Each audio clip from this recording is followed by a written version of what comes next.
Você já reparou como alguns jogos parecem imortais? Tipo, o tempo passa, a tecnologia muda, mas eles continuam ali, firmes, brilhando como uma estrela de 16 bits no meio de tanta modernidade. Super Mario World é exatamente isso. Nos anos 90, o Super Nintendo chegou e BUM! Mudou tudo. Era só um videogame. Era uma máquina de criar memórias, de unir famílias, de transformar tardes comuns em aventuras épicas. Mas o que esse jogo tem que os outros não têm? Por que depois de tanto tempo a gente ainda volta para Dinosaur Land com aquele mesmo sorriso bobo no rosto? É isso que eu quero descobrir com você hoje.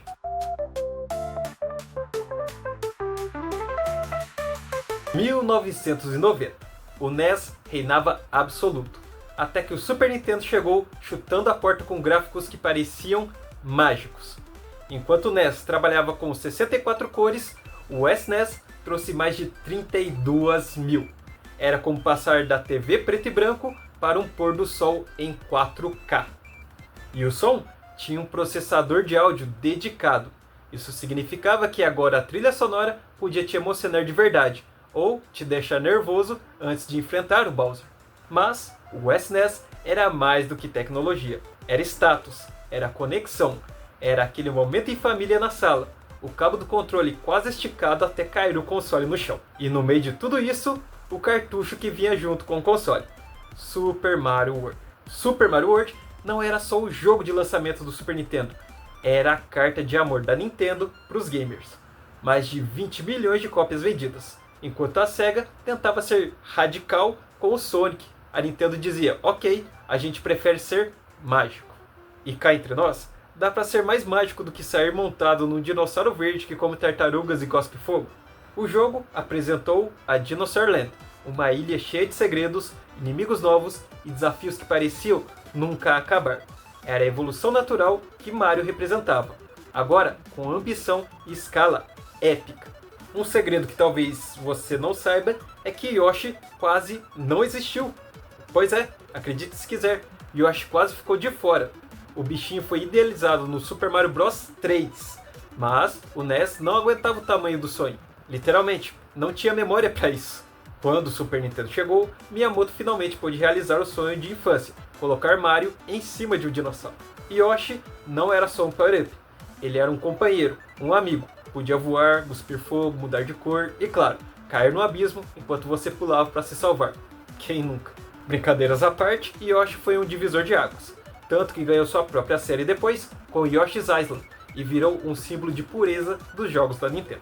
Super Mario World não te dizia o que fazer, ele te convidava a descobrir. O mapa mundi era vivo, interativo e cheio de segredos. Cada fase tinha saídas alternativas, passagens ocultas, rotas misteriosas.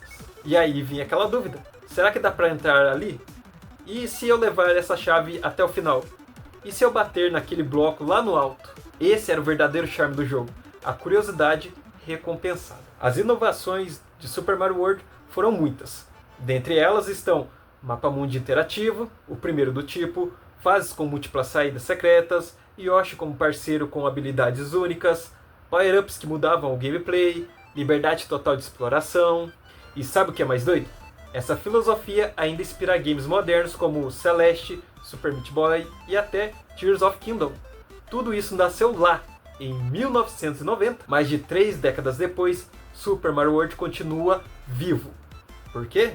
Porque ele foi feito com perfeição matemática e alma humana. O jogo é simples, mas profundo, acessível, mas desafiador.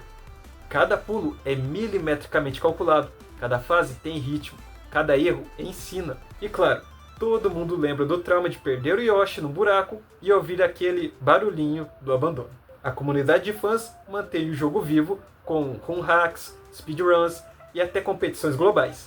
E cada nova geração que joga pela primeira vez sente a mesma coisa, a magia de um design que não envelhece.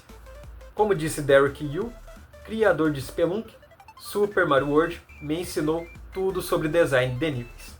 e se ensinou até os criadores modernos, imagina o que ele fez com a gente. Super Mario World provou que um grande jogo não é medido em pixels, mas em memórias. A primeira vez que montamos no Yoshi, a descoberta da Star Road, aquela expressão de alegria ao achar uma fase secreta, esse é o poder da Nintendo.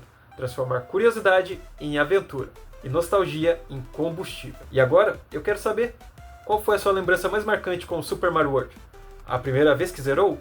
Ou quando finalmente descobriu a saída da Floresta da Ilusão? Conta aqui nos comentários, deixa o like e se inscreve no canal. E não se esquece, nunca vire as costas pro Yoshi. Se você cresceu jogando Mario, explorando templos em Zelda ou fugindo de um gorila gigante com um barril na mão, então parabéns!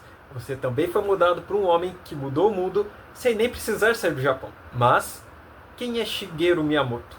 Como um cara que queria desenhar mangás, acabou criando alguns dos universos mais